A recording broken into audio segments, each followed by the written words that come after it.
It was 11:47 p.m. when they dragged Sarah Mitchell out of Walter Reed National Military Medical Center. Her hands were zip-tied behind her back. Her gray hair had come loose from its bun.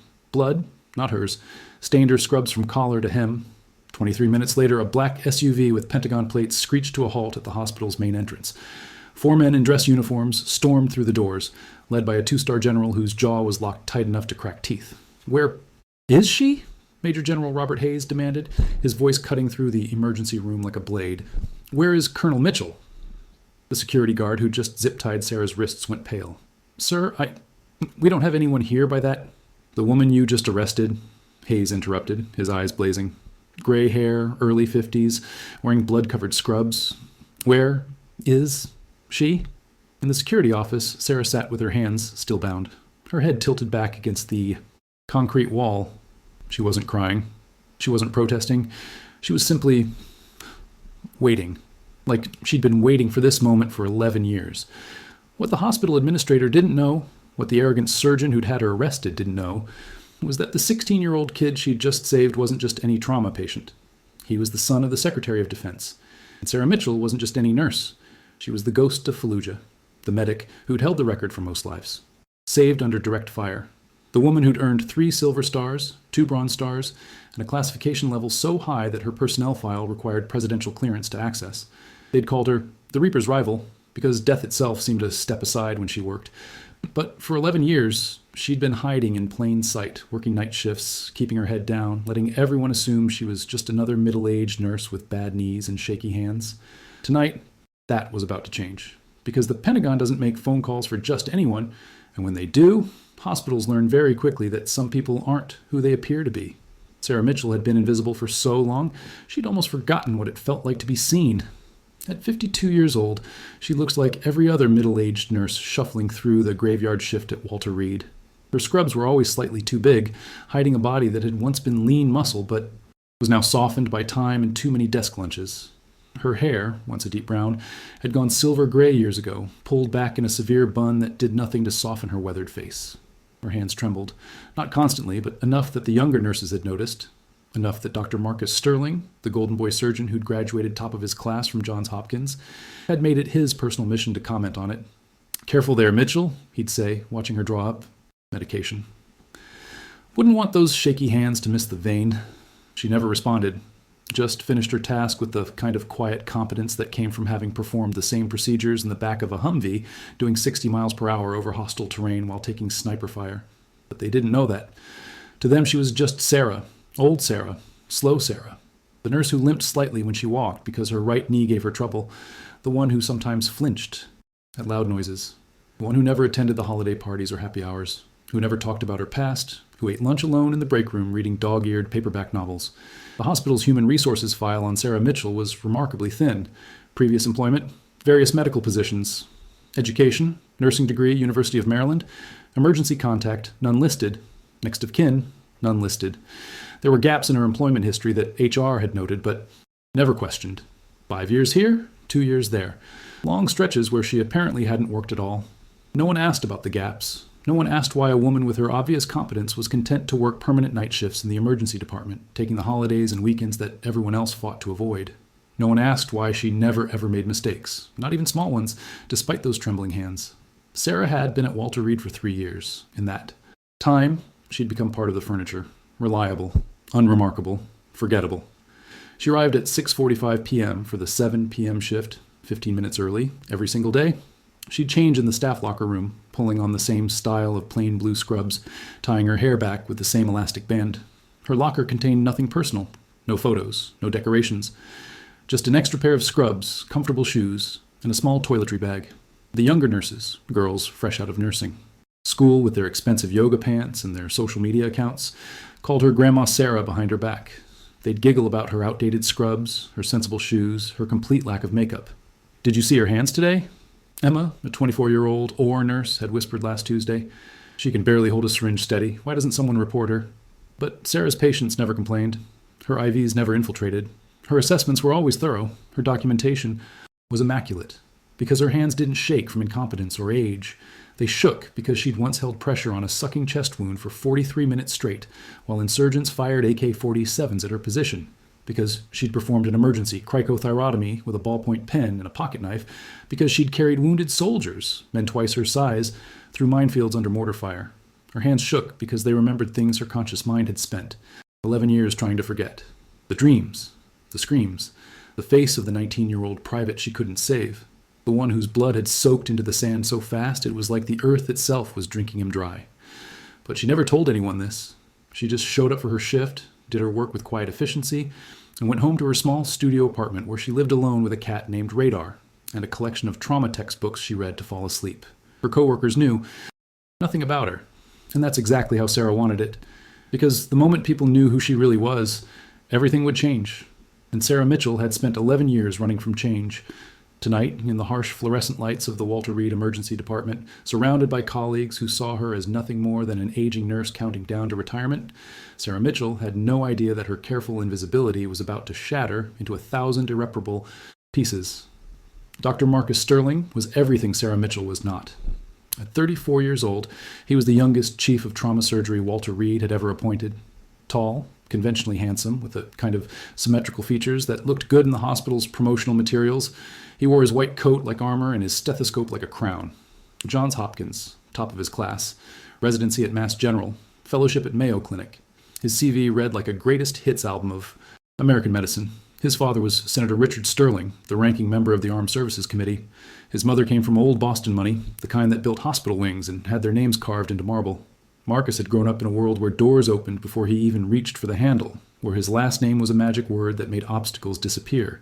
He'd never failed at anything, and he'd certainly never been challenged by a middle-aged nurse with gray hair and shaky hands. "Mitchell," he'd snapped on her second week at Walter Reed, "the Foley catheter goes in the urethra, not the vagina. Do I need to draw you a diagram, or can you manage basic anatomy?" Sarah had looked up from the patient, a young woman who'd specifically requested a female nurse for the procedure, and met his eyes calmly. "The catheter is properly placed, Dr. Sterling. The patient is comfortable." "Don't lecture me about comfort," he'd said, loud enough that patients in nearby beds could hear. "I've forgotten more medicine than you'll ever know." She'd said nothing, just finished her charting and moved on to the next patient. But that had been the beginning. Over the following months, Sterling had made Sarah his personal project, his favorite target, the butt of every joke in the physician's lounge. "Did you see Grandma Mitchell trying to start that IV?" he'd announced one day, making sure his voice carried. "Took her 4 tries. I thought she was doing acupuncture." The younger doctors had laughed. Even some of the nurses had smirked. Sarah had been in the supply room, organizing medication, close enough to hear every word. Her hands had been perfectly steady as she continued counting ampules of epinephrine, her face betraying nothing. Sterling seemed to take her silence as permission to escalate. He questioned her assessments in front of patients. "Are you sure you took the blood pressure correctly, Mitchell? Your hands were shaking so much I'm surprised you could find the pulse." He assigned her the worst cases deliberately, the violent drunks, the combative psych patients, the ones who vomited or bled or screamed. "Mitchell can handle it," he'd say with a smirk. "She's got experience with messy situations, right? From back in the day when medicine was still done with leeches?" He made her redo paperwork for invented errors. "This isn't legible, Mitchell. Were you writing this during an earthquake?" The other nurses had stopped defending her after a while. Sterling had influence. He decided who got the good assignments, who got the reference letters, who got the schedule they wanted. Crossing him meant professional suicide. Even the nursing supervisor, a woman named Patricia, who'd been at Walter Reed for 20 years, had pulled Sarah aside once and said gently, "Maybe if you just apologized to Dr. Sterling, told him you'd try to do better, it might make your life easier." Sarah had looked at her with those pale gray eyes that sometimes seemed to see straight through people and said quietly, "I don't apologize for doing my job correctly." But the worst incident had happened 3 weeks ago. A Marine corporal had come in with a minor gunshot wound to the arm. Through and through, no bone involvement. Straightforward case. Sterling had been showing off for a visiting surgeon from Germany, demonstrating his technique. Sarah had been assigned to assist. As Sterling prepped to irrigate the wound, Sarah had noticed something he'd missed. A small piece of fabric embedded deep in the tissue, barely visible, likely from the shooter's clothing or a ricochet. Easily missed unless you knew what combat wounds looked like. "Dr. Sterling," she'd said quietly, "there's foreign material in the wound. Cloth, I think, at the 10 o'clock position, about 2 centimeters deep." Sterling had frozen, his hands pausing midair. The visiting surgeon had leaned in to look. For a moment, Sarah had thought he might acknowledge it, might thank her, might show even a fragment of professional respect. Instead, he'd straightened up and said coldly, "Mitchell, I don't recall asking for your opinion. If you can't follow instructions without inserting your own amateur observations, perhaps you should find a different profession." The visiting surgeon had looked uncomfortable. One of the younger nurses had gasped softly. Sarah had stepped back without a word. Sterling had finished the irrigation, dressed the wound, sent the Marine on his way with antibiotics and pain medication. 48 hours later, the corporal was back with a raging infection.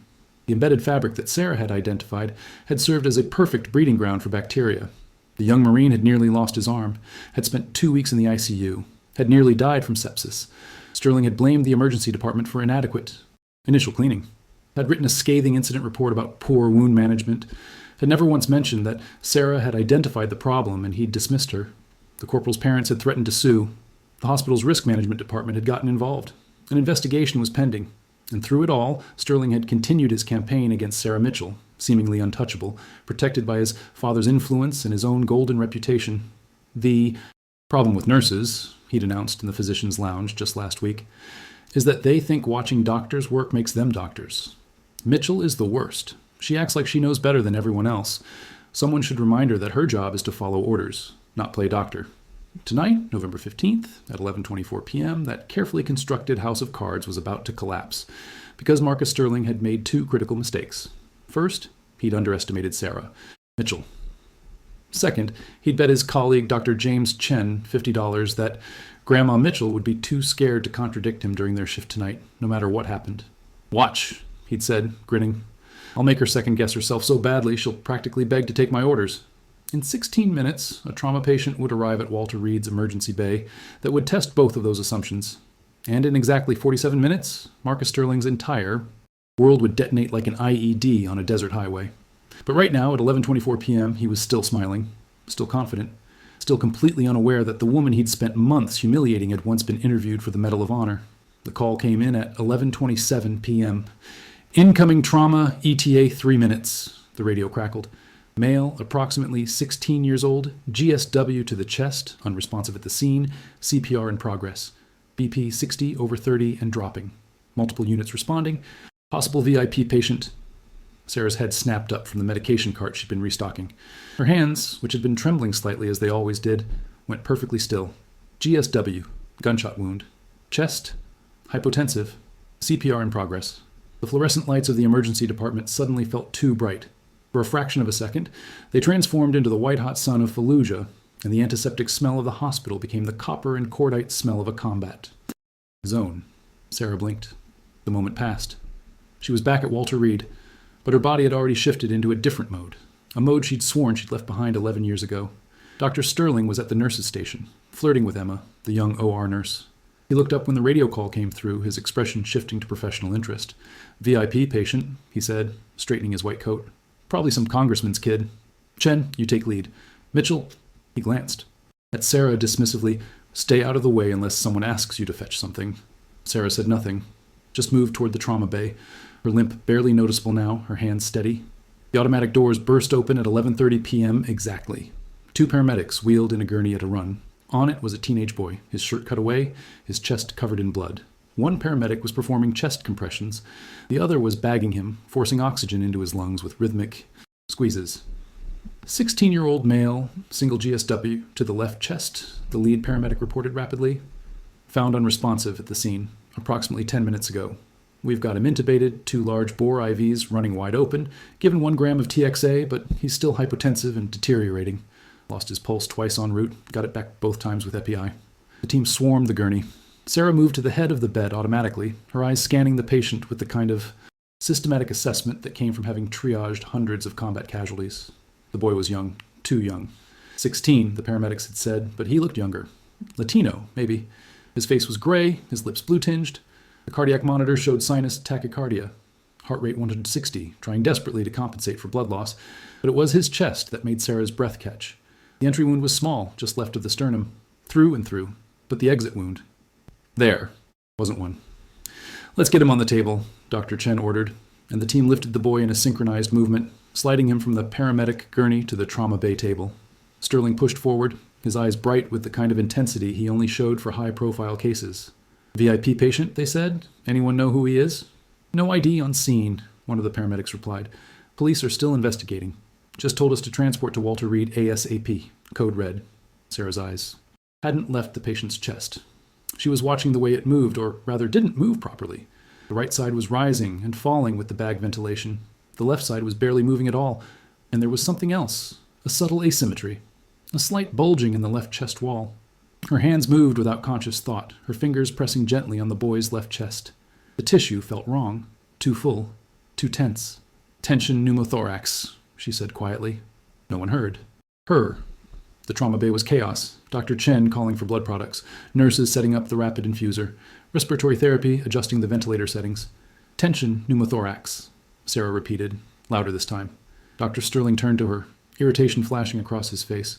Mitchell, I said stay out of the way. We're trying to work here. He has a tension pneumothorax on the left, Sarah said, her voice calm but firm. The bullet likely nicked the lung. Air is accumulating in the pleural space with no way to escape. It's compressing the mediastinum, decreasing venous return. That's why his pressure keeps dropping despite the fluids. Sterling's jaw tightened. Thank you for the anatomy lesson, Mitchell, but we're aware of how to manage a chest trauma. His trachea is deviated to the right, Sarah continued, ignoring the dismissal. His neck veins are distended despite hypovolemia. Classic signs. He needs immediate needle decompression. Dr. Chen paused, glancing at the patient's neck. Sarah was right. The trachea was shifted, a subtle but unmistakable deviation. The neck veins were bulging, visible even in the harsh overhead lights. She might have a point, Chen started to say. She doesn't have a point, Sterling interrupted sharply. What she has is a nursing degree and delusions of competence. The patient is hypotensive from blood loss, not from a pneumothorax. We're addressing that with blood products and surgical control.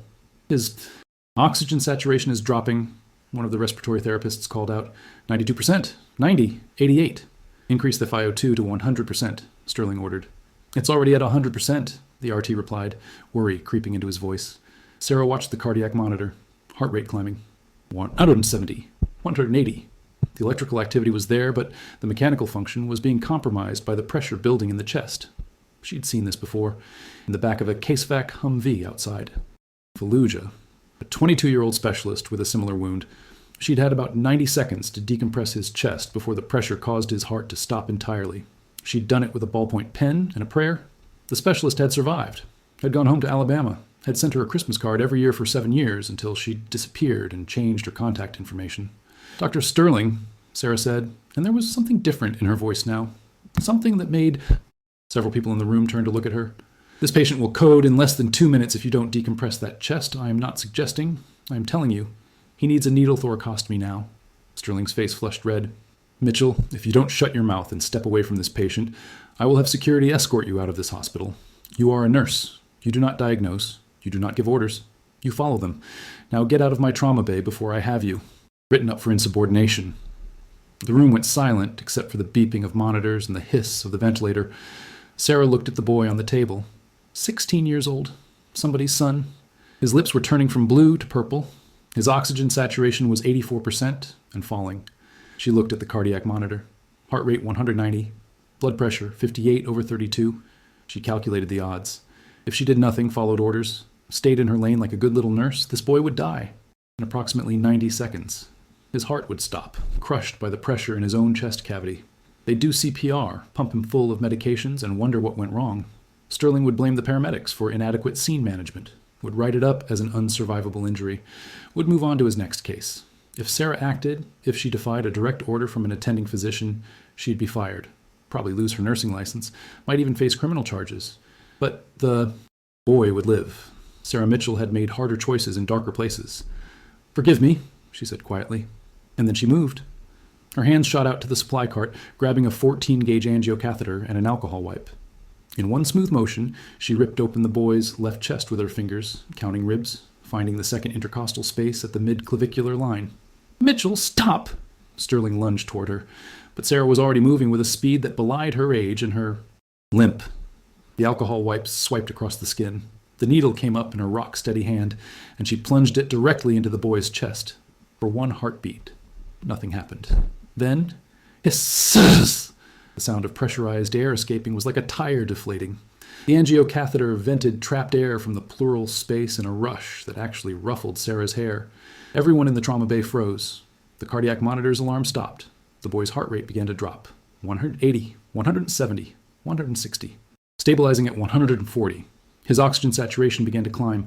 86, 89, 92, 95. His blood pressure ticked upward. 68 over 38, 72 over 42. The boy's chest began to rise and fall more symmetrically. "Oh my God," Dr. Chen whispered. She was right. Sarah stood perfectly still, her hand still holding the catheter in place, her face expressionless. She didn't look triumphant. She didn't look vindicated. She looked like someone who'd just done a job she'd done 100 times before, in worse conditions, with worse outcomes hanging in the balance. Dr. Sterling stood 3 feet away, his face a mask of rage and humiliation. "You," he said, his voice shaking with fury, "just assaulted a patient against direct orders from the attending physician, in front of witnesses." Sarah met his eyes. "I saved his life." "You disobeyed me," Sterling roared. "You had no authority, no right, to perform a medical procedure without physician orders. That's practicing medicine without a license. That's assault and battery. That's why he's not dead," Sarah said quietly. The boy's oxygen saturation was 98% now. His color was improving from gray-purple to pale pink. His vital signs were stabilizing. Sterling pulled out his phone. "Security, this is Dr. Marcus Sterling, Chief of Trauma Surgery. I need security to Trauma Bay 1 immediately. I have a staff member who needs to be arrested for assault." Sarah carefully secured the catheter with tape, her movements methodical and precise. She didn't try to leave, didn't try to run, just finished securing the life-saving intervention she'd performed, then stepped back from the table with her hands visible at her sides. "Dr. Chen," she said calmly, "he'll need a chest tube placed to fully re-expand the lung. The needle decompression is temporary. Monitor for hemothorax. There was significant trauma to the lung tissue. He'll likely need surgery to repair the bullet track." Chen nodded, looking stunned. Yes. Thank you, Mitchell." "Don't thank her," Sterling snapped. "She just ended her career." 2 security guards appeared in the doorway. "This nurse," Sterling said, pointing at Sarah, "just performed an invasive medical procedure without authorization. She assaulted a patient. I want her arrested and removed from this hospital immediately." The older of the 2 security guards, a former Army MP named Arthur who always said hello to Sarah in the hallways, looked uncomfortable. "Sir, are you sure? The patient looks stable now." "I don't care if he's doing cartwheels," Sterling said. "She disobeyed a direct order and committed assault. Arrest her. Now." Arthur approached Sarah reluctantly. "Ma'am, I'm going to have to ask you to come with us." Sarah nodded. "I understand. Hands behind your back, please." Sarah complied. Arthur pulled out zip ties. The hospital used them instead of handcuffs for unruly patients and staff incidents, and secured her wrists. The younger nurses were staring, their faces shocked. Dr. Chen looked like he wanted to say something but didn't know what. The paramedics who'd brought the patient in were watching with open mouths. "Get her out of my sight," Sterling said coldly. "And someone call the police. I want her charged." As Arthur gently guided Sarah toward the door, she turned back one last time to look at the boy on the table. His chest was rising and falling steadily now. The monitors showed stable vitals. He was going to make it. She'd done her job. That was all that mattered. Sarah Mitchell, the woman they called Grandma, the nurse with shaky hands and a limp and no past worth mentioning, let herself be led away in zip ties. None of them knew that in exactly 19 minutes, a phone in the hospital administrator's office would ring. The Pentagon would be on the other end, and nothing would ever be the same. The security office at Walter Reed was a small, windowless room on the ground floor of the hospital. Concrete walls painted institutional beige, a metal desk, 3 plastic chairs, a single fluorescent light that buzzed like an angry wasp. Sarah sat in one of the plastic chairs, her hands still zip-tied behind her back. The position made her right shoulder ache, an old injury from when a Humvee she'd been riding in had rolled over after hitting an IED. She'd dislocated the shoulder, pulling a wounded soldier from the wreckage while the vehicle was still smoking. She didn't ask for the zip ties to be loosened. She just sat there, breathing slowly and evenly, her eyes focused on a point on the far wall that wasn't really there. Arthur, the older security guard, stood uncomfortably by the door. "Ma'am, I'm sorry about this. I'm sure it'll get sorted out."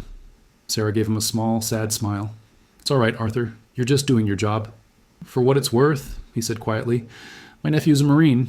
He told me about combat medics, about the kind of things they have to do under fire.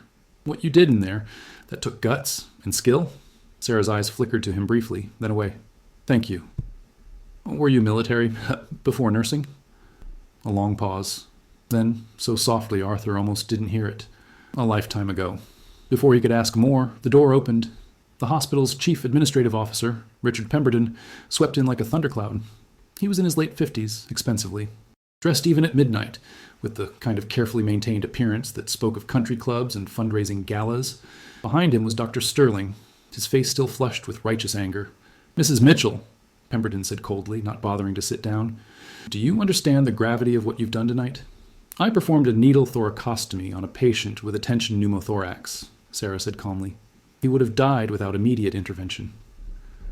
"You assaulted a patient," Sterling interrupted, "after being given a direct order to stand down by the attending physician. You practiced medicine without a license. You violated every protocol in this hospital. The patient's alive," Sarah said. "That's irrelevant." Sterling's voice rose. "You don't get to decide when to follow orders and when to ignore them. You're a nurse. Your job is to do what doctors tell you to do, not to play hero."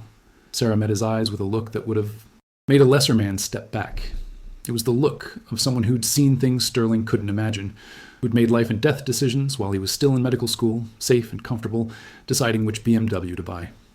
"My job," she said quietly, "is to keep people alive." Pemberton held up a hand. "Dr. Sterling, let me handle this." He turned back to Sarah. "Mrs. Mitchell, this hospital cannot employ someone who willfully disregards physician orders. You may believe your actions, were justified, but that's not how medical hierarchy works. We have protocols for a reason."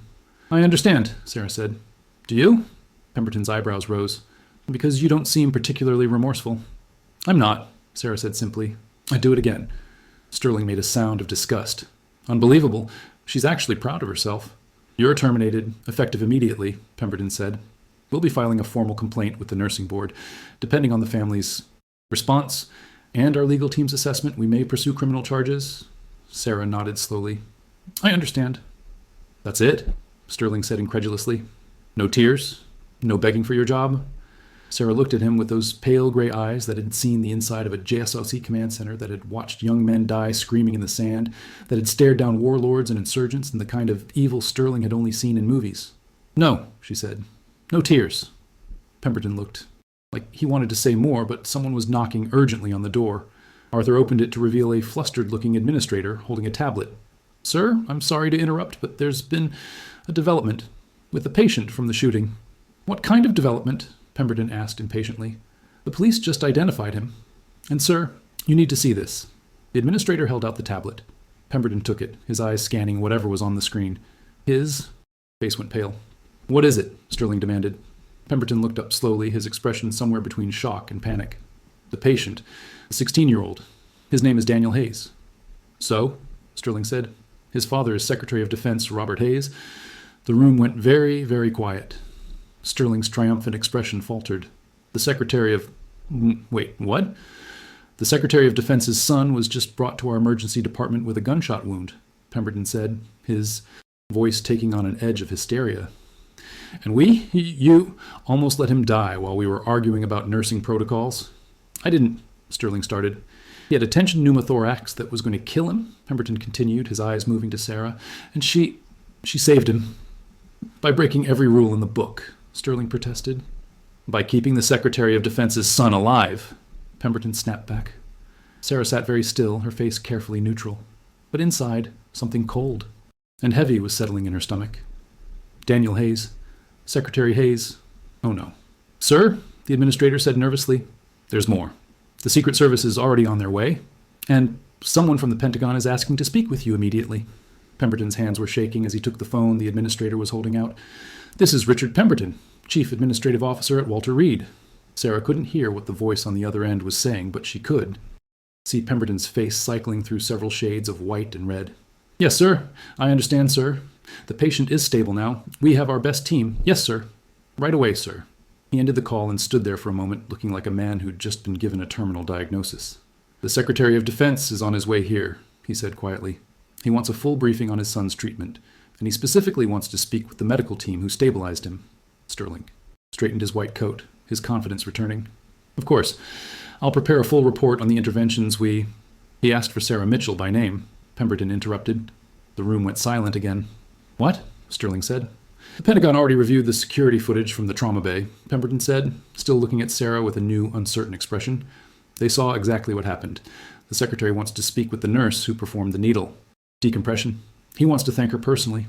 "But she's being terminated," Sterling sputtered.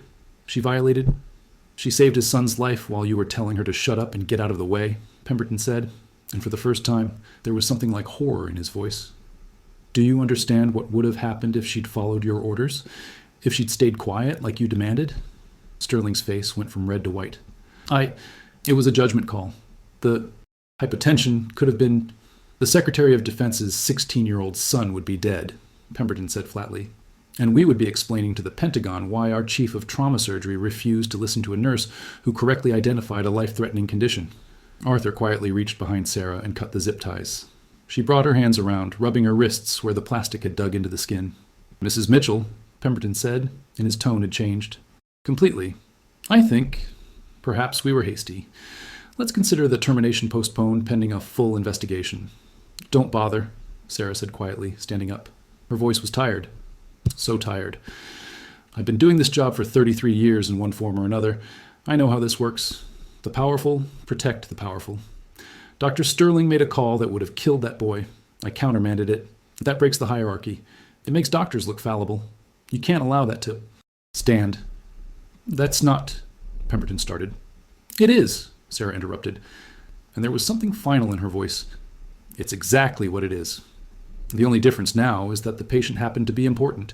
If he'd been anyone else, a homeless veteran, a kid from the wrong neighborhood, anyone without the Pentagon watching, I'd already be in a police car. She turned to Arthur. Am I free to go? Arthur looked at Pemberton, who looked at Sterling, who looked at the floor. Yes, Pemberton said. But please, don't leave the hospital. The secretary will want to speak with you when he arrives. Fine, Sarah said. I'll collect my things from my locker. She walked past them all, her limp more pronounced now that the adrenaline was wearing off. Arthur held the door open for her. Ma'am, he said quietly as she passed. For what it's worth, I think you're the bravest person in this hospital. Sarah paused, looking back at him with eyes that held more sadness than anger. Brave people don't spend 11 years hiding, Arthur. And then she was gone, walking down the fluorescent-lit corridor toward the staff locker room, leaving behind a chief administrator who was frantically calculating liability, a trauma surgeon who was beginning to realize his career might have just ended, and a security guard who was wondering what the hell 11 years hiding meant. In the trauma bay, young Daniel Hayes's vital signs continued to improve. The needle, catheter in his chest quietly performing the job that Sarah Mitchell had placed it there to do. And in a black SUV racing toward Walter Reed at speeds that would have gotten anyone else pulled over, Major General Robert Hayes was making a phone call that would change everything. Find me everything you have on Sarah Mitchell, he was saying into a secure line to the Pentagon. Nursing staff, Walter Reed. I need her complete service record. All of it. Authorization level Omega-7. There was a pause. Sir, that authorization level is only for... I know what it's for, Hayes interrupted. Sarah Mitchell, get me your file, now. Another pause, longer this time. Sir, are you certain? The name you're asking for, if it's who I think it is, her file is classified at... I said, get it, Hayes roared. 10 minutes later, a file would land on his tablet that would make his blood run cold. 5 minutes after that, he would understand exactly who had saved his son's life. And the real story would finally begin to emerge from the shadows where it had been buried for 11 years. Sarah's locker was as spare as the rest of her life. An extra pair of scrubs, neatly folded. Comfortable sneakers with worn soles. A small bag containing travel-sized toiletries. A protein bar she'd been saving for a long shift. And tucked in the back corner, wrapped in a plastic grocery bag, a faded photograph. She didn't take it out often. Looking at it hurt in ways that had nothing to do with her bad knee or her damaged shoulder, but tonight felt like a night for painful truths. Sarah pulled out the photograph and unfolded it carefully. The plastic had protected it from creasing, but the image itself was faded with age. 12 years old, taken in a different lifetime. It showed 7 people in desert camouflage, standing in front of a medical tent somewhere in Anbar province. 6 men, 1 woman. They were all smiling despite the 110-degree heat, despite the mortar attacks that hit the base 3 times a week, despite knowing that their next call could be their last. Sarah was in the center, younger, her hair still dark, her face unlined. Her hands were steady in the photograph, holding a medical pack. On her uniform, barely visible, were the insignia of her rank and her unit. Lieutenant Colonel Sarah Mitchell, M.D. Not a nurse, a doctor, a trauma surgeon, a commissioned officer in the United States Army Medical Corps. The patch. On her shoulder identified her unit, JSOC Medical, Joint Special Operations Command. The people standing with her in that photograph were some of the most elite medical personnel in the military. Doctors and medics who deployed with Delta Force, SEAL teams, Rangers. The ones who parachuted into hot zones, who performed surgery in caves, who kept operators alive long enough to get them to a field hospital. Of the 7 people in that photograph, Sarah was the only one still alive. She traced her finger over the faces of her friends, her team, her family. Lieutenant Harris, killed by an IED in Helmand Province. Captain Rodriguez died when his medevac helicopter was shot down. Major Chen succumbed to injuries from a mortar attack. Sergeant First Class Doc Williams, suicide 2 years after coming home. Captain Lisa Monroe, car accident, but Sarah knew the truth. Lisa had been driving 90 miles per hour on an empty road at 3 a.m. without a seatbelt. Not an accident. And Major Daniel Webb, the man who'd been her closest friend, her partner on dozens of missions, the person who'd kept her sane through the worst of it, brain cancer. Diagnosed 8 months after his final deployment, dead within a year. The VA had denied it was service-related, despite the fact that their base had been known for toxic burn pits. Sarah was the only one who'd survived, and she'd survived by disappearing. She carefully refolded the photograph and put it back in its hiding place. Then she closed the locker and sat down on the bench in the quiet locker room, her head in her hands. She'd spent 11 years running from this, from who she'd been, from what she'd done, from the weight of all those deaths and all those medals and all those missions that remained classified even now. After the last deployment, after Daniel died, after she'd attended her 5th funeral in 2 years, Sarah had requested early retirement. The Army had been happy to oblige. She was too valuable to risk losing entirely, but too damaged to deploy again. They'd offered her a position teaching at the Army Medical School, a desk job, a safe job. She'd turned it down. Instead, she'd let her medical license lapse. Went back to school for a nursing degree. Easier to stay under the radar as a nurse than as a doctor. Changed her first name from Sarah to Sally on her nursing credentials. Took jobs in small hospitals, always the night shift, always temporary. Contracts. Moved every 2 or 3 years. Never put down roots. Never made friends. Never told anyone about the 11 years she'd spent in the Army, about the missions, about the people she'd lost. She thought she could outrun the ghosts. She was wrong, because the thing about being really, really good at saving lives under impossible circumstances is that you can't just turn it off. Can't watch someone die when you know you could save them. Tonight, she'd broken her cover to save a 16-year-old kid, and now the Pentagon was calling. Sarah wondered distantly if they'd court-martial her for practicing medicine without a current license, if they'd prosecute her for using skills she'd acquired in the military in a civilian setting without authorization. The Army could be funny about things like that, or maybe they'd just bury the whole thing, add it to her classified file, make her disappear again, this time permanently. She was so lost in thought that she didn't hear the locker room door open. Colonel Mitchell. The voice was quiet, but it cut through the silence like a knife. Sarah's head jerked up. Standing in the doorway was a man in an Army dress uniform, the kind worn for formal occasions, full insignia, medals on his chest. The stars on his shoulders identified him as a Major General. Sarah recognized him immediately. Major General Robert Hayes, Secretary of Defense. She'd met him once, briefly, 7 years ago, at a classified briefing. But more importantly, she'd saved his son's life 45 minutes ago. Sarah stood slowly, her body automatically coming to a position that wasn't quite attention, but wasn't quite civilian either. Muscle memory from too many years in uniform. "Sir," she said quietly. Hayes looked at her for a long moment. His eyes were red-rimmed. He'd been crying. His usually immaculate uniform was slightly disheveled, his tie loosened. "They told me," he said, his voice rough, "that a nurse saved my son's life tonight. They told me her name was Sarah Mitchell. I told them to find her file." He pulled a tablet from under his arm and held it up. "Do you know what I found, Colonel?" Sarah said nothing.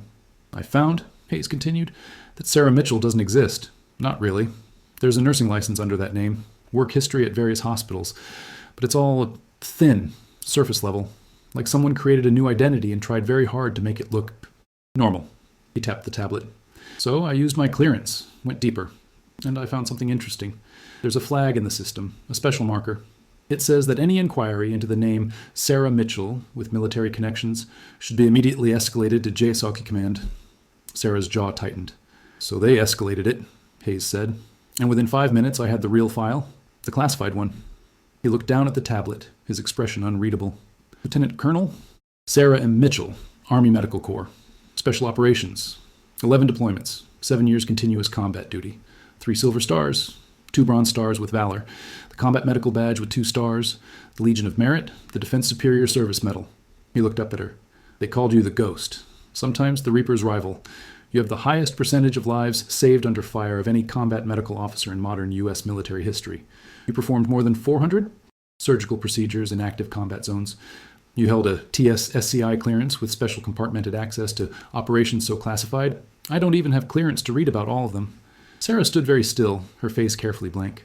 You were interviewed for the Medal of Honor, Hayes continued, his voice softer now, for the mission in Fallujah, November 2004, when your entire medical tent was overrun and you kept working while insurgents were literally inside the compound. You performed a thoracotomy with a combat knife to massage a soldier's heart manually because you didn't have time to get him to a proper surgical suite. You saved 7 lives that night while taking sniper fire. He paused. They didn't give you the Medal of Honor because the mission was classified. Gave you a Silver Star instead. Classified citation. But I read the full report. Sarah's hands were trembling now. Not from old injuries. From the weight of memories she'd been trying to forget. You retired 11 years ago, Hayes said. Honorably, early retirement at your request. The Army tried to keep you, offered you a teaching position, command of a military hospital, a dozen different jobs. You turned them all down, and then you disappeared. Became a nurse. Worked night shifts in nowhere hospitals under a slightly altered credential. Stayed off the radar. He took a step closer. Why? Sarah's throat was tight. Permission to speak freely, sir? We're not in the Army anymore, Colonel. Speak. I was tired, Sarah said quietly.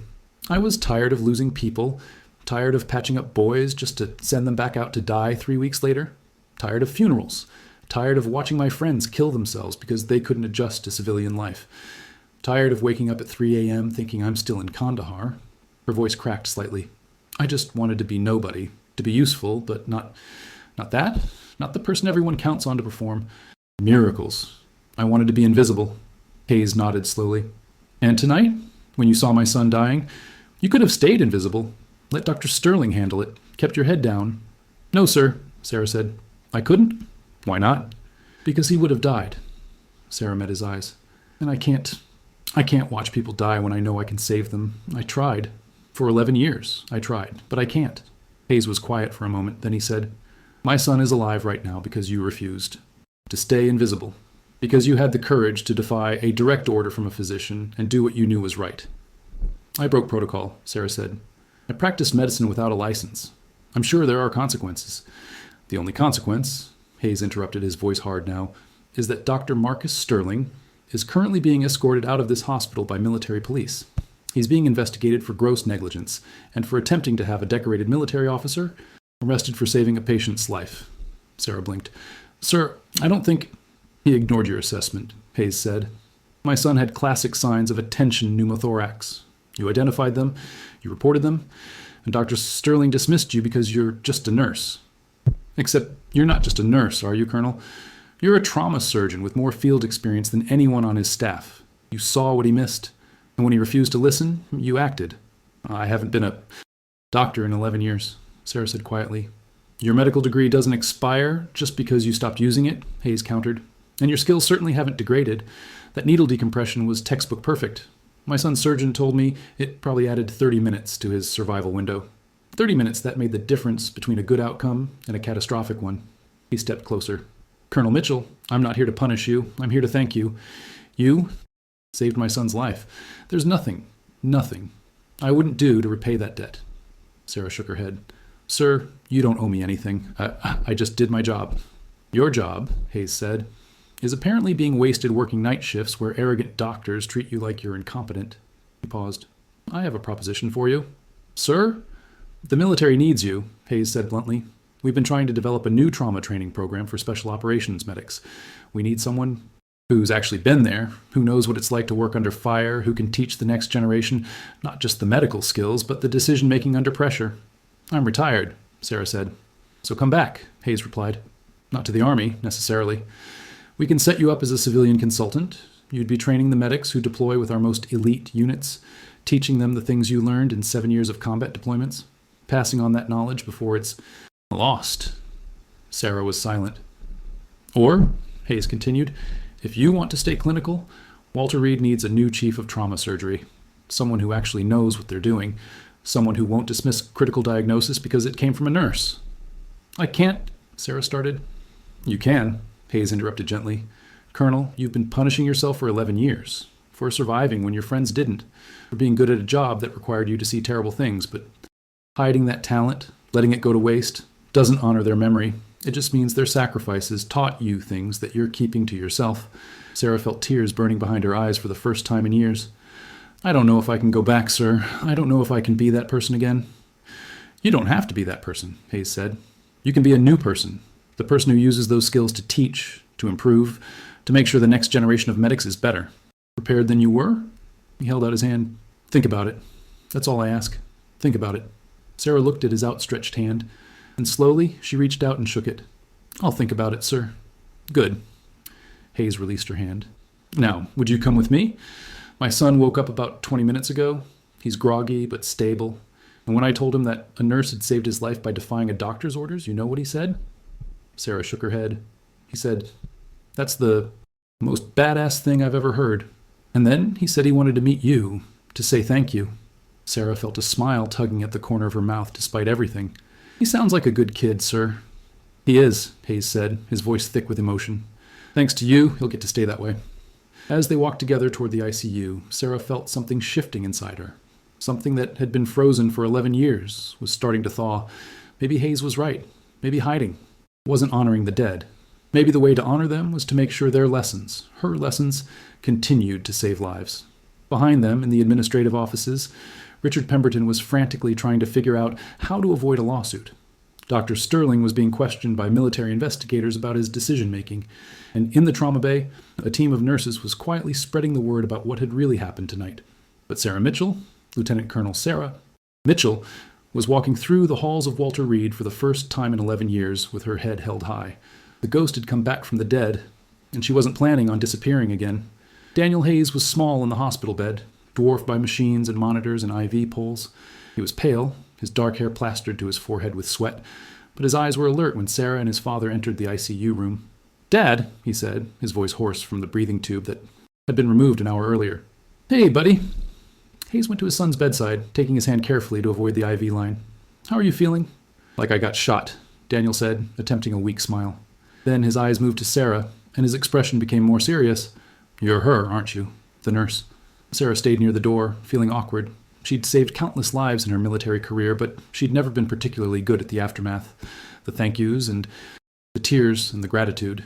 She'd always preferred to work, move on to the next patient, keep her emotional distance. Yes, she said quietly. I'm Sarah Mitchell. My dad told me what you did, Daniel said. How Dr. Sterling tried to stop you. How you did it anyway. I just did what was necessary, Sarah said. You saved my life, Daniel said, and there were tears in his eyes now. The doctors said I would have died if you hadn't put that needle in my chest. They said maybe 2 more minutes and my heart would have stopped. Sarah nodded. The pressure was building fast. You were decompensating. I don't really know what that means, Daniel admitted, but it sounds bad.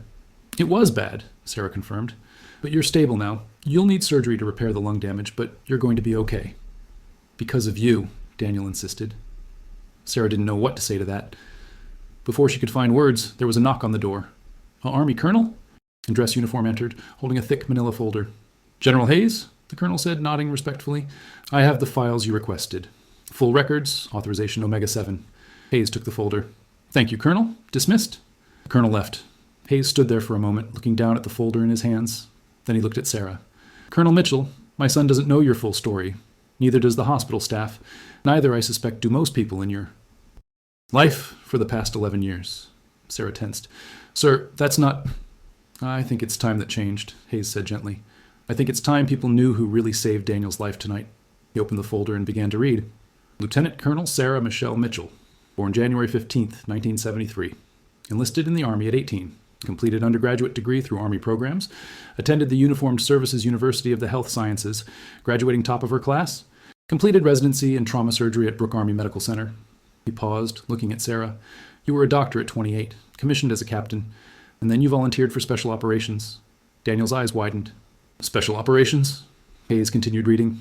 First deployment, Afghanistan 2002, attached to the 75th Ranger Regiment as their medical officer. Citation for the Bronze Star with Valor. For exceptionally valorous conduct in ground combat against an armed enemy.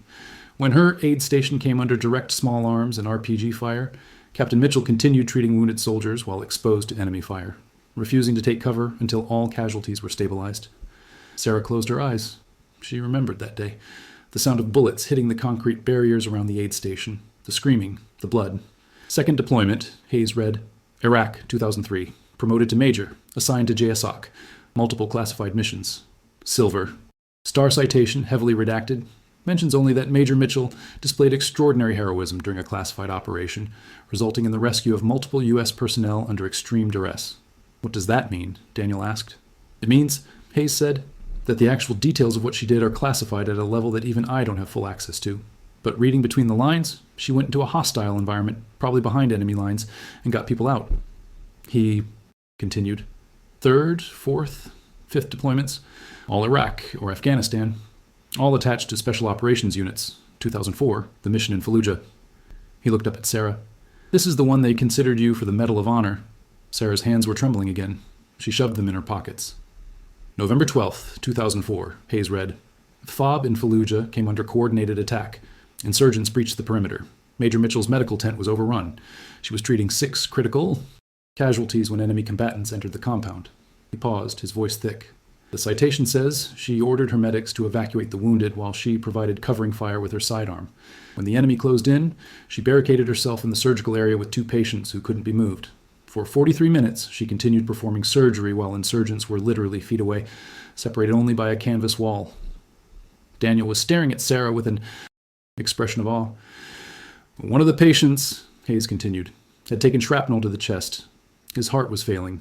Major Mitchell didn't have time to get him to a proper surgical suite, so she performed an emergency thoracotomy right there in the tent, with a combat knife. She opened his chest and manually massaged his heart to keep him alive until the quick reaction force could retake the compound. Jesus, Daniel whispered. The soldier survived, Hayes said. So did the other. Patient. Major Mitchell was found when the compound was retaken, covered in blood, still working. She'd been wounded herself, took shrapnel to the shoulder, but hadn't stopped to treat it. Sarah's shoulder ached at the memory. That was the injury that still bothered her, the one that made her wince when she reached for things on high shelves. Silver Star for that one, Hayes said.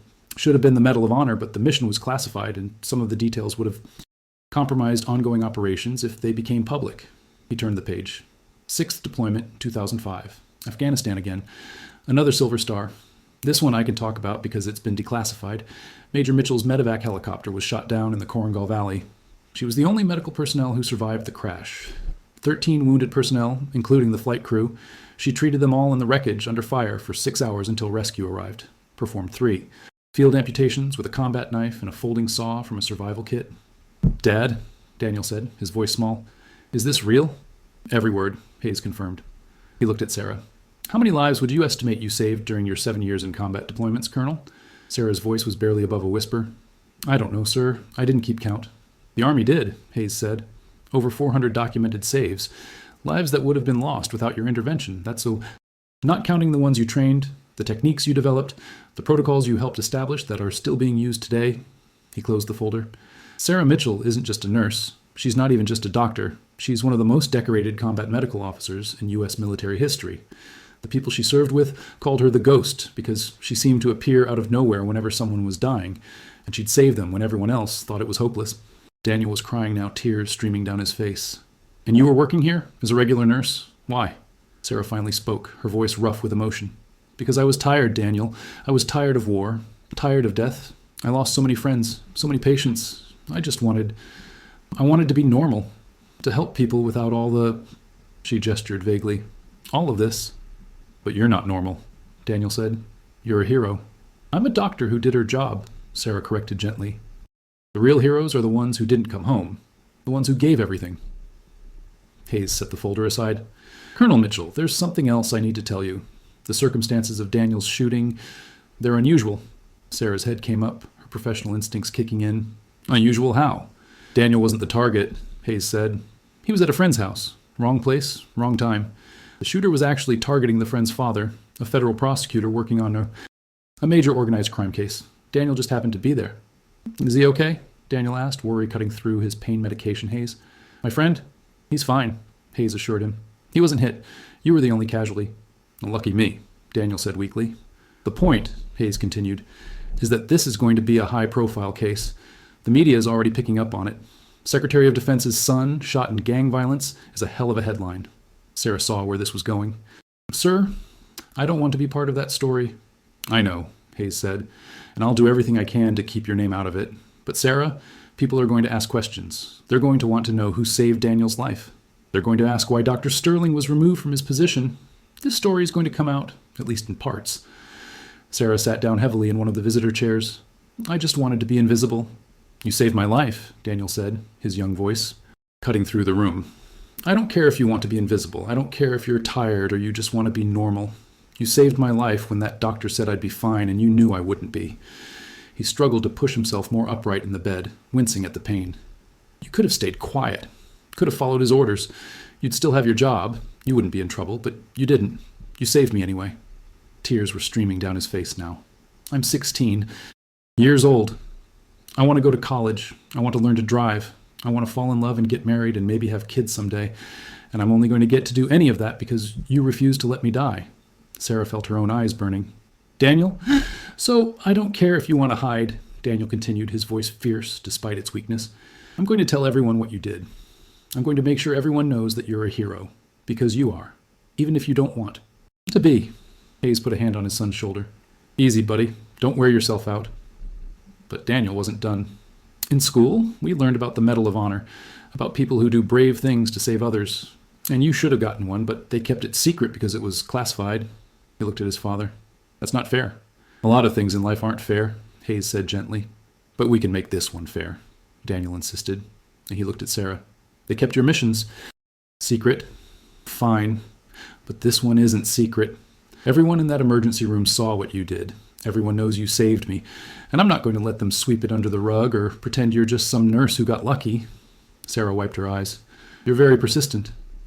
I get it from my dad, Daniel said, managing a small smile. Hayes chuckled. That's true. He turned to Sarah. Colonel, my son has a point. This doesn't have to be about your military service if you don't want it to be. But what happened tonight, you identifying a critical condition that a surgeon missed, you having the courage to act against orders, you saving a life, that's not a military story. That's a story about doing the right thing. It's a story about not staying silent when you know the answer, Daniel added. About not letting somebody die just because speaking up might get you in trouble. Sarah looked at both of them. This general who commanded respect across the entire Department of Defense, and this 16-year-old kid who'd survived getting shot because she couldn't keep her mouth shut. All right, she said quietly. All right, I won't hide from this one. Hayes nodded. Good. Because there's a room full of reporters downstairs who want to know about the nurse who saved the Secretary of Defense's son. And I think they deserve to know the truth. The whole truth? Sarah asked. Hayes considered. As much as we can tell them without compromising classified information. They don't need to know about Fallujah or the classified missions. But they should know that you're not just a nurse, that you're a retired Army surgeon with combat experience, that you correctly identified a condition that was missed, and that you had the courage to act. He paused. They should know that Dr. Sterling is being investigated for trying to have you arrested for saving a patient's life. They should know that medical hierarchy isn't more important than patient care.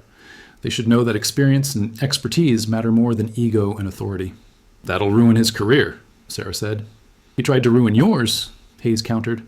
And more importantly, his ego almost killed my son. If you hadn't been there, or if you'd been less confident, or if you'd listened to him and stepped back. He didn't finish the sentence. Didn't need to. Sarah took a deep breath. Okay, now what do you need me to do? Just tell the truth, Hayes said. Tell them what you saw, what you did, why you did it. Let the facts speak for themselves. Sarah nodded slowly.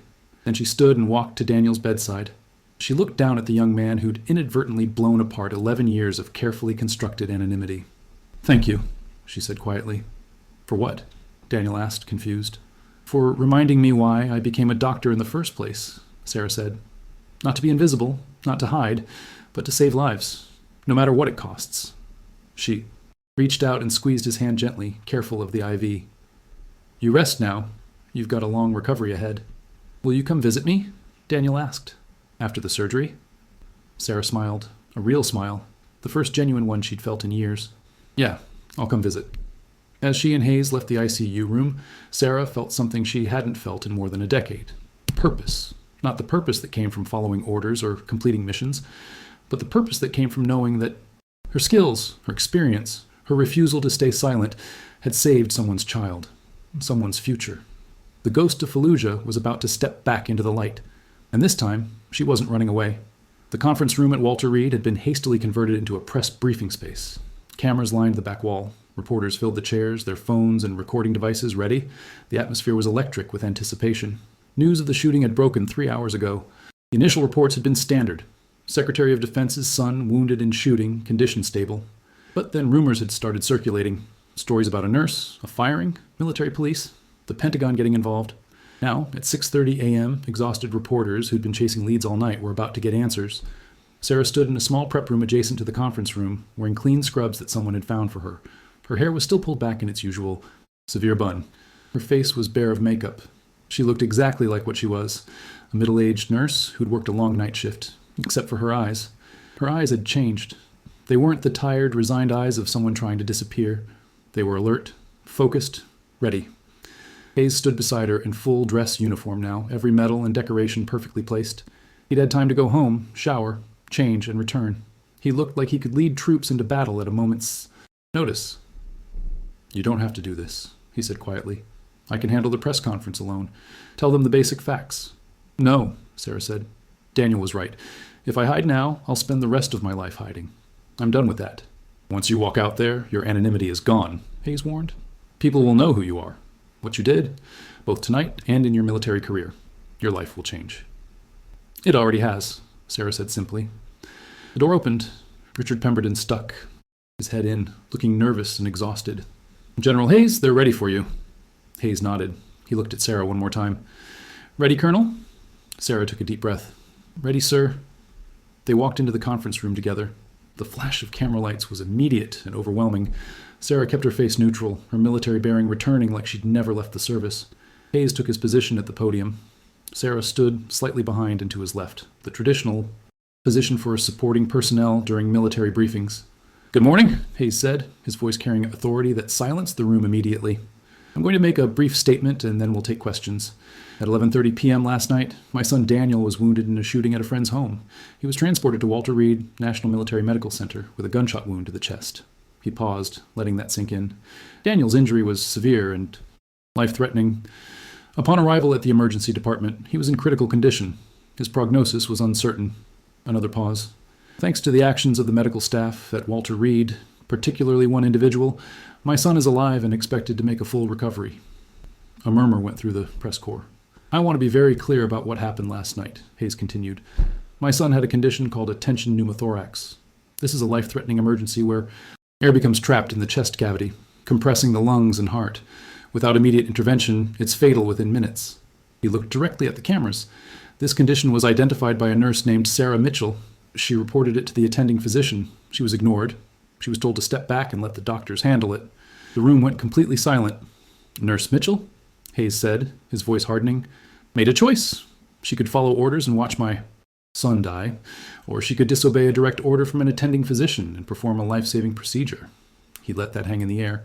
"She chose to save my son's life. She performed an emergency needle decompression, correctly and expertly, that gave Daniel the time he needed to survive, until definitive surgical treatment could be provided." Hayes' jaw tightened. For this action, for saving my son's life, she was arrested, zip-tied, dragged to a security office, and told she was being terminated and potentially charged with assault. The murmurs became gasps. Reporters were typing frantically. "This," Hayes said, "is unacceptable. It represents a fundamental failure of the medical hierarchy that prioritizes egos over patient care. It represents a culture where skilled personnel are dismissed and ignored because they don't have the right letters after their name." He gestured to Sarah. "I'd like to introduce you to Nurse Sarah Mitchell, but that title doesn't tell the whole story, so let me tell you who really saved my son's life." Sarah stepped forward to stand beside Hayes at the podium. Every camera in the room focused on her. "This is Lieutenant Colonel Sarah Mitchell, United States Army, retired," Hayes said. "Dr. Sarah Mitchell, trauma surgeon, combat veteran with 7 deployments to Iraq and Afghanistan, 3 Silver Stars, 2 Bronze Stars with Valor, combat medical badge, over 400 documented saves in combat conditions." The room erupted. Questions were shouted from every direction. Hayes held up a hand for silence. "Colonel Mitchell served with Joint Special Operations Command. She deployed with some of our most elite units. She performed surgery under fire in helicopter crashes, in conditions that would make most doctors freeze. She is, without exaggeration, one of the most skilled and experienced trauma medical officers this nation has ever produced." He turned to look at Sarah, "And for the past 3 years, she's been working night shifts at this hospital, treated like an incompetent by people who aren't fit to hand her a scalpel." Sarah saw Dr. Sterling at the back of the room, flanked by military police. His face was the color of old newspaper. "Dr. Marcus Sterling," Hayes continued, and his voice could have cut steel, is the chief of trauma surgery who ordered Colonel Mitchell to step back and not interfere. Who dismissed her correct diagnosis? Who would have let my son die? Rather than admit that a nurse might know more than he did, Hayes pulled out a document. I have here the security footage, transcript and witness statements from last night. Multiple witnesses confirmed that Colonel Mitchell identified the tension pneumothorax and reported it, that Dr. Sterling dismissed her, that she warned him repeatedly, that he threatened her with termination if she didn't shut up and obey. He looked directly at Sterling. Dr. Sterling, you prioritized your ego over patient care. You ignored a correct diagnosis from a medical professional with more trauma experience than everyone on your staff combined. And when she saved my son's life anyway, you had her arrested. Sterling tried to speak. General Hayes, You will address me as Secretary of Defense, Hayes. Hayes interrupted coldly. And you will not speak unless I ask you a question. Sterling's mouth snapped shut. Hayes turned back to the press. Dr. Sterling is being relieved of his position effective immediately. He is under investigation by both this hospital and the military for medical negligence and for abuse of authority. If my son had died last night, Dr. Sterling would be facing manslaughter charges. More gasps, more frantic typing. But my son didn't die, Hayes said, and his voice softened. He didn't die because Colonel Mitchell refused to stay silent, refused to let protocol override patient care, refused to watch a 16-year-old kid die when she knew she could save him. He stepped aside. Colonel Mitchell has agreed to answer your questions. Sarah stepped to the podium. For a moment she was overwhelmed by the lights, the cameras, the sea of faces. Then her training kicked in. She'd briefed generals. She'd briefed the Joint Chiefs. She'd testified before congressional committees on medical protocols. She could handle reporters. Ma'am, why were you working as a nurse if you're a doctor? The first question came from a woman in the front row. I let my medical license lapse after I retired from the Army, Sarah said calmly. I went back to school for a nursing degree. I wanted to continue helping people, but I needed some distance from the intensity of what I'd been doing. Why didn't you tell anyone at Walter Reed about your background? Because I didn't want to be treated differently, Sarah said.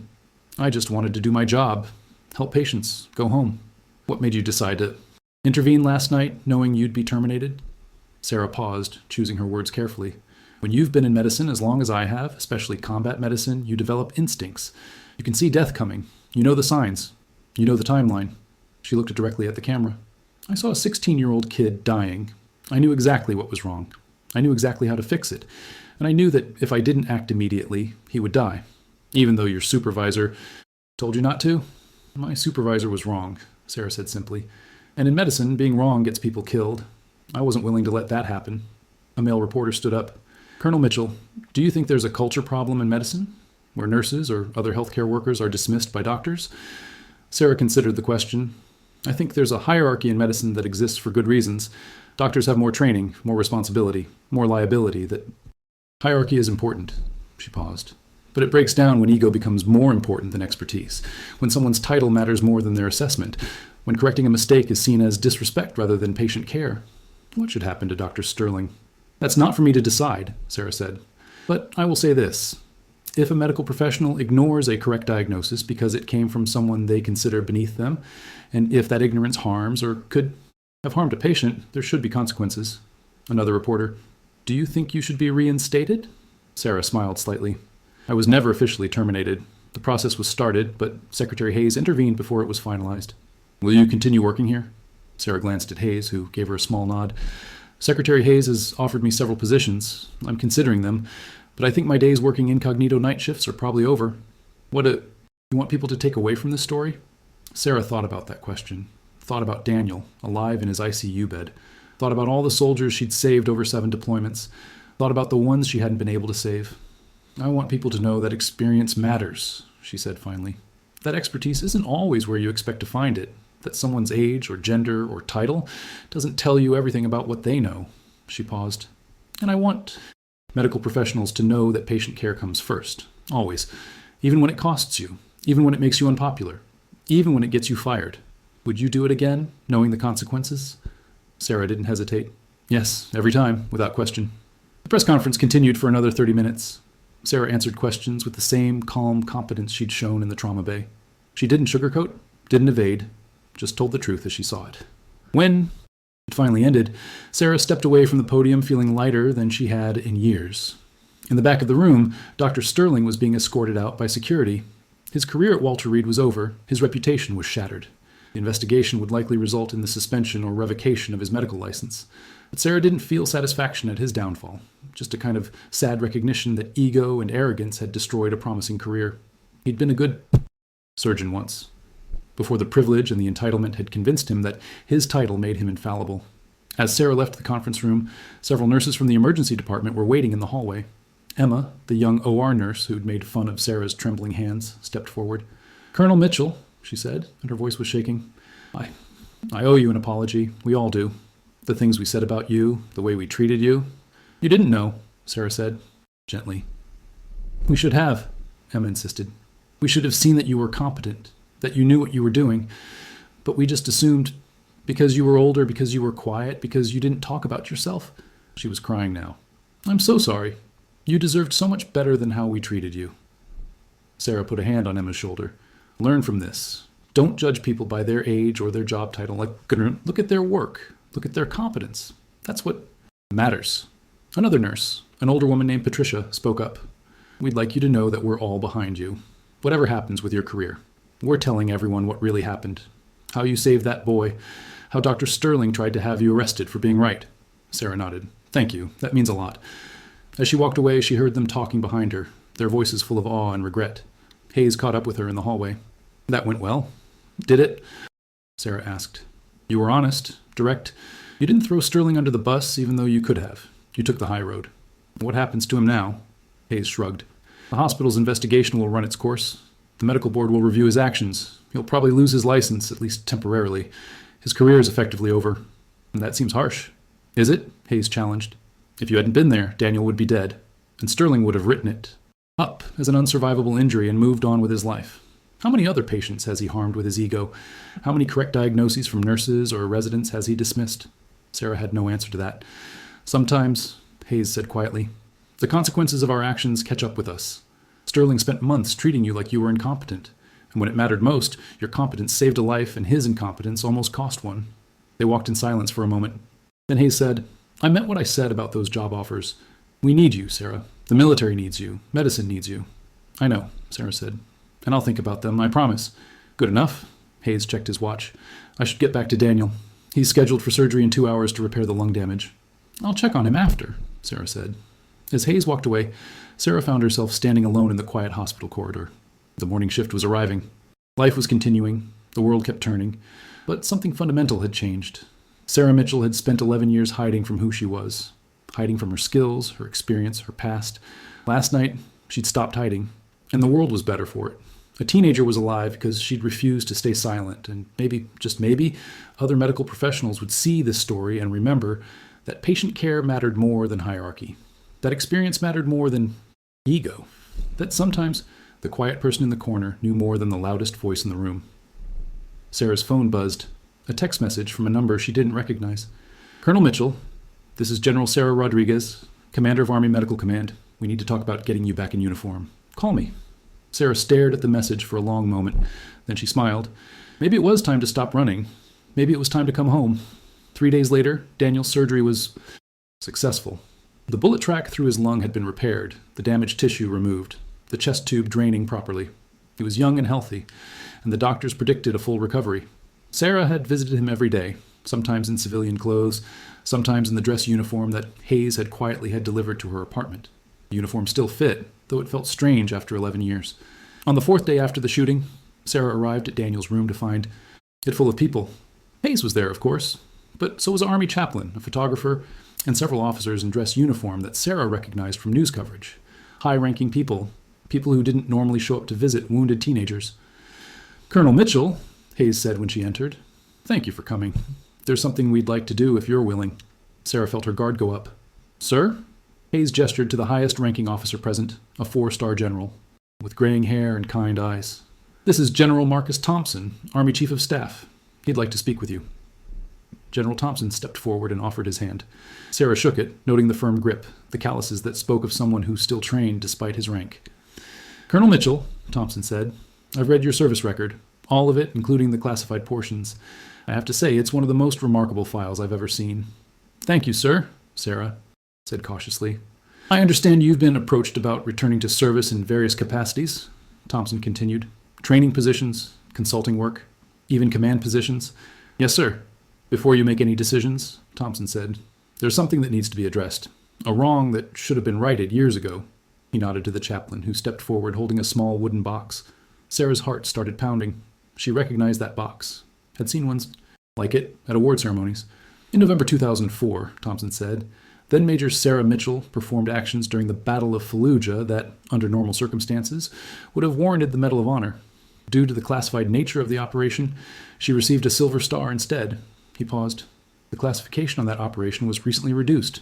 While we still can't discuss all the details publicly, we can now properly recognize what you did. The chaplain opened the box, revealing a medal Sarah had seen before but never expected to receive. The Distinguished Service Cross, the second highest military decoration, awarded only for extraordinary heroism in combat. Colonel Sarah Mitchell, Thompson said formally, for your actions on November 12, 2004, in Fallujah, Iraq, where you displayed extraordinary heroism in connection with military operations against an armed enemy, I'm honored to present you with the Distinguished Service Cross. Sarah's eyes filled with tears. After everything, after all the deaths, all the trauma, all the years of hiding, someone was finally saying that what she'd done mattered. Thompson took the medal from the box and pinned it to Sarah's uniform. Then he stepped back and saluted. Sarah returned the salute, her hand trembling only slightly. There's more, Hayes said gently. He gestured to Daniel, who was sitting up in his bed, looking pale but determined. Daniel held out a folded piece of paper. Colonel Mitchell, I wrote this. My dad helped, but the words are mine. Sarah took the paper and unfolded it. It was a letter, written in careful handwriting. To whom it may concern? On November 15th, 2024, I was shot in the chest and brought to Walter Reed National Military Medical Center. I was dying. The doctors didn't realize how bad it was, but a nurse named Sarah Mitchell did. She tried to tell them. They ignored her. She tried again. They told her to shut up and get out of the way. So she broke the rules. She did what she knew was right, even though she knew she'd get in trouble for it. She saved my life. I'm 16 years old. I have a whole life ahead of me because Colonel Mitchell refused to stay quiet. Because she was brave enough to do the right thing, even when it cost her everything. I think that's the definition of heroism. Not just saving lives, but being willing to sacrifice yourself to do it. Colonel Mitchell has spent 11 years hiding her light under a bushel, as my grandmother would say. She's one of the most decorated combat medical officers in American history, and she's been working night shifts where people treated her like she didn't know anything. It's not right, and I want to do something about it. So I'm demanding that Colonel Mitchell be recognized for who she really is, that her expertise be valued, that her experience be used to train the next generation, that her courage in saving my life be acknowledged publicly. She's a hero. She deserves to be treated like one. Respectfully, Daniel Hayes. Sarah folded the letter carefully, her hands shaking now for real. Daniel, you didn't have to. Yes, I did, Daniel interrupted. You saved my life. The least I can do is make sure people know what you did. Hayes spoke up. That letter has been seen by the Joint Chiefs, the Surgeon General, and the President. Everyone agrees that your talents have been wasted for far too long. Sir, Sarah started. Let me finish, Hayes said gently. We're offering you a position, not as a trainer, not as a consultant, as the Director of Combat Trauma Medicine for the entire Department of Defense. You'd oversee training, protocol development, and continuing education for every combat medic, corpsman, and medical officer in all branches of service. Sarah stared at him. That's a massive position for a massive talent, Hayes said. You'd have the rank of full colonel, reinstated to active duty. You'd have a team, resources, the ability to make real change. And, General Thompson added, you'd be saving lives. Not one at a time, like you did in the field, but hundreds, thousands, by training the medics who deploy, by developing better protocols, by making sure the next generation doesn't make the mistakes you've seen. Sarah looked around the room, at the generals and officers who'd come to honor her, at Daniel, alive and recovering in his hospital bed, at Hayes, who'd turned the worst night of his life into an opportunity to right an old wrong. Can I think about it? She asked. Of course, Hayes said. Take your time, but Sarah, please consider it. We need you. The military needs you. The next generation of medics needs you. Sarah nodded slowly. Then she looked at Daniel. How are you feeling? Really? Tired, Daniel admitted. Sore, but alive. Thanks to you. The surgeons did. The hard work, Sarah demurred. You did the impossible work, Daniel countered. You stood up to someone more powerful than you and said, no, this is wrong. That's harder than any surgery. Sarah pulled up a chair and sat beside his bed. Can I tell you something, Daniel? Sure. For 11 years, I've been running from what I was, from the things I've seen and done. I thought if I could just be normal, just be a regular nurse in a regular hospital, I could forget all the death and the trauma. She paused. But last night, when I saw you dying and I knew I could save you, I realized something. I'm not meant to be normal. I'm meant to use what I learned, what I paid for in blood and nightmares and friends I can't get back, to save people. So you'll take the job? Daniel asked hopefully. I'm thinking about it, Sarah said. It's a big decision. It means going back into a world I tried to leave behind. But you're not going back to combat, Daniel pointed out. You're going back to teaching, to making sure other people are prepared. That's different. You're wise for 16, Sarah observed. I've had a lot of time to think this week, Daniel said with a slight smile.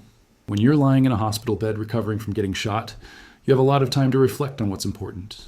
And what did you decide is important? Making a difference, Daniel said immediately.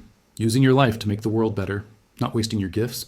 Just because you're scared or tired. He looked at her seriously. You saved my life, Colonel Mitchell. Now I'm asking you to save more lives. Please, the world needs what you know. Sarah felt tears in her eyes again. When had she become such a crier? She'd gone years without crying in Afghanistan and Iraq. Now she seemed to tear up every other day. All right, she said quietly. All right, I'll do it. Hayes, who'd been standing quietly by the door, smiled. Welcome back, Colonel. 2. Weeks later, Sarah stood in the main auditorium at Fort Sam Houston, facing 200 combat medics who were about to deploy to various hotspots around the world.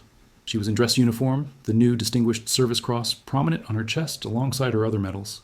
Her hair was still gray, still pulled back in a severe bun, but she stood straight, her limp barely noticeable, her hands steady. My name is Colonel Sarah Mitchell, she said, her voice carrying to the back of the room. I'm the new Director of Combat Trauma Medicine for the Department of Defense. Over the next 6 weeks, I'm going to teach you things that aren't in any textbook. She paused, looking out at the sea of young faces. Most of them were barely older than Daniel. Kids, really. Kids who were going to see terrible things and be asked to do impossible jobs. I'm going to teach you how to perform a thoracotomy with a Leatherman and a prayer, how to amputate a limb in the back of a moving vehicle, how to triage 20 casualties when you only have supplies for 5. Another pause. But more importantly, I'm going to teach you how to trust your training, how to speak up when you see something wrong, how to advocate for your patients, even when someone with more rank tells you to shut up and follow orders. She thought of Dr. Sterling, of that moment in the trauma bay when she'd had to choose between obedience and action. Because here's what I learned in 7 combat deployments, Sarah continued. Your job isn't to follow orders blindly. Your job is to save lives. And sometimes those two things conflict. When they do, you save the life. Every time, even if it costs you. The medics were completely silent, hanging on every word. 2 weeks ago, Sarah said, I was working as a nurse at Walter Reed. I saw a patient dying. A surgeon told me I was wrong, told me to step back, told me to let him handle it. She paused. That patient was the secretary of Defense's 16-year-old son. If I'd followed orders, he'd be dead right now. Instead, I broke the rules, performed a procedure I wasn't authorized to do, got arrested for it. She smiled slightly, and saved his life. That kid is alive and healthy and getting ready to go back to school because I refused to be quiet. Sarah looked around the room. That's what I want you to remember when you deploy. You're not there to make your superiors happy. You're there to bring people home. Alive. If you see something wrong, you speak up. If someone's dying and you know how to save them, you act. Period. She pulled out a small photograph, the same one she kept in her locker, of her team in front of the medical tent in Anbar province. These were my people, she said, holding it up. My team. 7 of us. I'm the only one left. Her voice caught slightly. They taught me everything I'm about to teach you. They showed me what it means to be a combat medic. And every single one of them would tell you the same thing. Mission first, yes. But the mission is bringing people home alive. She put the photograph away. So let's get to work. We have 6 weeks to prepare you for things you can't imagine. Let's make sure you're ready. The medics erupted in applause. Not polite, professional applause, but genuine, enthusiastic recognition of someone who'd been where they were going and come back to guide them. As Sarah began her first lecture, covering triage, protocols, and field surgery techniques, she felt something she hadn't felt in 11 years. She felt like she was home, not in a place, but in a purpose, using her skills not to hide from her past, but to honor it, making sure the next generation was better prepared than she'd been, making sure her friends' deaths meant something. The ghost of Fallujah wasn't hiding anymore. She was teaching, leading, saving lives not one at a time, but by the hundreds and thousands. And somewhere, in whatever comes after, She hoped Daniel Webb and Lisa Monroe and all the others were watching and smiling. Their legacy lived on, and the mission continued. 6 months later, Sarah stood at the window of her office at the Pentagon, looking out at the Virginia skyline. Her office was modest but functional. Desk, bookshelves, a small conference table. On the walls were her commendations, including the Distinguished Service Cross that still felt surreal. But what she was most proud of was the photograph on her desk. Not the old one from Anbar Province, though that was there too. The new one, taken 3 weeks ago. It showed Sarah with her first graduating class of medics from the new combat trauma medicine program she'd developed. 200 young men and women, trained not just in procedures, but in critical thinking, in speaking up, in trusting their expertise. 40 of them were already deployed. Early reports said they were performing exceptionally, making tough calls, saving lives in impossible situations. One of them, a 23-year-old corpsman named Rodriguez, had performed an emergency needle decompression on a Marine with a tension pneumothorax in the back of a Humvee under fire. He'd radioed back, "Learned it from Colonel Mitchell." She said, "Trust your training and act." So I did. The Marine had lived. That, Sarah thought, was worth more than any medal. There was a knock on her door. "Come in," Sarah called. Daniel Hayes entered, wearing jeans and a Georgetown University hoodie. He looked healthy, vibrant, completely recovered from the shooting. Just a small scar on his chest as a reminder. "Colonel Mitchell," he said with a grin. "Or should I say Director Mitchell?" "Sarah is fine when we're alone," she said, smiling. "How's school?" "Good. Busy. I'm thinking about pre-med, actually." Sarah raised an eyebrow. "Really?" "Yeah." Daniel came to stand beside her at the window. "I've been thinking a lot about that night, about how you saved my life, about how good doctors trust expertise no matter where it comes from. I want to be that kind of doctor." "The world could use more doctors like that," Sarah said. "I was also thinking," Daniel continued, "about maybe joining the Army after medical school, doing what you did, combat medicine." Sarah turned to look at him seriously. "Daniel, combat medicine is incredibly difficult. The things you see, the decisions you have to make." "I know," Daniel interrupted, "but you did it. You showed me it's possible to go through hell and come out the other side and still help people, still make a difference." He met her eyes. "You saved my life twice, Colonel. Once with a needle in my chest, and once by showing me what it means to stand up for what's right, even when it costs you everything." Sarah felt the familiar burning behind her eyes. "You're going to make me cry again, Daniel." "Good," he said with a smile. "You need to cry more. Dad says you spent many years holding everything in." "Your dad talks about me?" "All the time. He says you're the most dedicated officer he's ever worked with. And also the most stubborn." Sarah laughed. "I'll take that as a compliment." Daniel pulled an envelope from his hoodie pocket. "I brought you something. My first college essay. My advisor said it was too personal, but I don't care. I want you to read it." Sarah took the envelope. "What's it about?" "The night I got shot, and what I learned about heroism." Daniel checked his watch. "I have to get to class, but read it when you have time. Let me know what you think." After he left, Sarah opened the envelope and pulled out the essay. It was titled, "The Hero Who Didn't Want to Be One." She read, "When people think of heroes, they picture soldiers storming beaches or firefighters running into burning buildings. They don't picture a middle-aged nurse with gray hair and trembling hands working the night shift at a hospital. But that's what real heroism looks like. On November 15th, 2024, I was shot in the chest. I was dying, and the person who saved my life was someone everyone had dismissed as incompetent, someone they called Grandma Sarah behind her back, someone they mocked for being old and slow. What they didn't know was that she was Lieutenant Colonel Sarah Mitchell, one of the most decorated combat medical officers in U.S. history. What they didn't know was that her hands trembled because they'd performed surgery under fire, that she limped because she'd been wounded carrying soldiers to safety, that she was quiet because she'd seen more death than most people can imagine.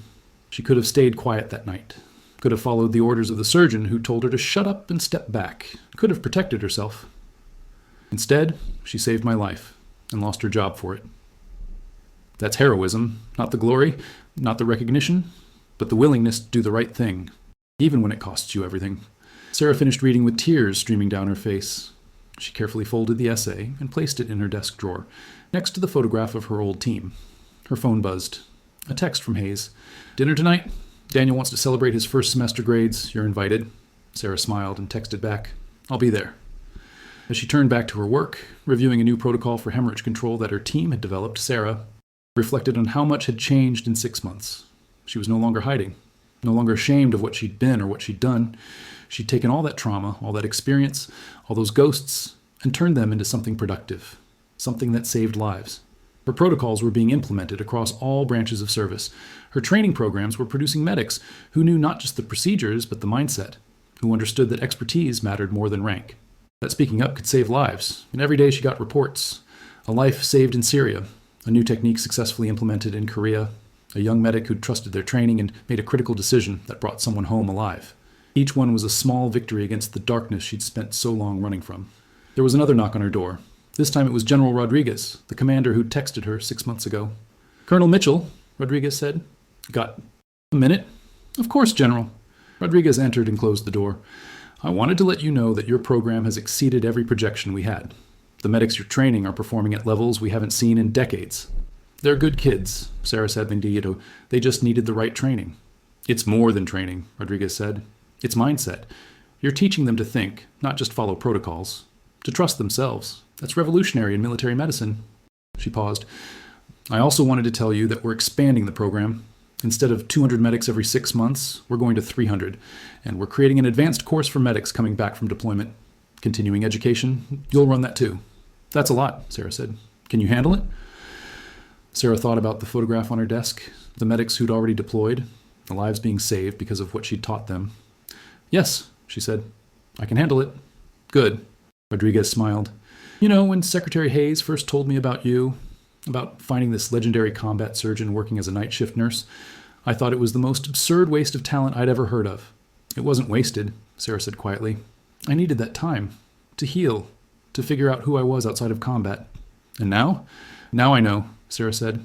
"I'm someone who trains the next generation, who makes sure they're ready, who honors the people I lost by making sure. Their lessons don't die with them." Rodriguez nodded. "That's exactly what we need." After the general left, Sarah sat alone in her office, thinking. 11 years ago, she'd run from this world, run from the military, from the intensity, from the constant presence of death and trauma. She'd tried to disappear, to be normal, to forget. But you can't forget who you are. You can only decide what to do with it. Sarah had decided to stop running, to embrace what she'd been, to use her skills and experience to make a difference. And in doing so, she had found something she'd lost in the aftermath of too many funerals and too many nightmares. She'd found purpose. Not the purpose that came from following orders or completing missions, but the purpose that came from passing on knowledge, from mentoring, from watching young medics graduate and knowing they were prepared, from getting reports that her training had saved lives half a world away. Her phone buzzed again. This time it was a message from a number she didn't recognize. "Call Mitchell. This is Cortman Rodriguez. Just wanted to let you know I performed my first solo field surgery today. Patient was critical, compound fracture with arterial bleed. Remembered everything you taught us. He's stable and on his way to Germany. Thank you for preparing us. You saved this Marine's life as much as I did. Rodriguez?" Sarah read the message 3 times, then saved it in a folder she'd created called The Mission. It was full of similar messages. Thank yous from medics. Reports of lives saved, stories of protocols successfully implemented. Each one was proof that her decision to come back had been the right one. She looked at the old photograph on her desk. Her team from Anbar province, the friends she'd lost. "We're still fighting," she said quietly to the photograph. "Still saving lives, still making a difference. Your lessons live on." For a moment, she could almost hear Daniel. Webb's voice in her head, her old friend, her partner on so many missions, the man who'd kept her sane through the worst of it. "That's my girl," he would have said. "Stop hiding and start leading. That's what you're meant for." Sarah smiled, wiped her eyes, and turned back to her work. She had 300 medics to train, protocols to develop, lives to save. The ghost of Fallujah was back, and the mission continued. If this story moved you, please like, subscribe, and share. Stories like Sarah's remind us that heroism isn't always loud or celebrated. Sometimes it's quiet, sometimes it's a nurse working the night shift, using skills earned in the darkest places to save lives in the brightest ones. Sometimes heroes wear scrubs instead of dress uniforms. Sometimes the most powerful thing you can do is refuse to stay silent. And sometimes the greatest victory is not in hiding from who you are, but in embracing it and using it to make the world a little bit better. Thank you for reading Sarah Mitchell's story. Remember, expertise matters, experience matters, and speaking up when you know you're right can save lives.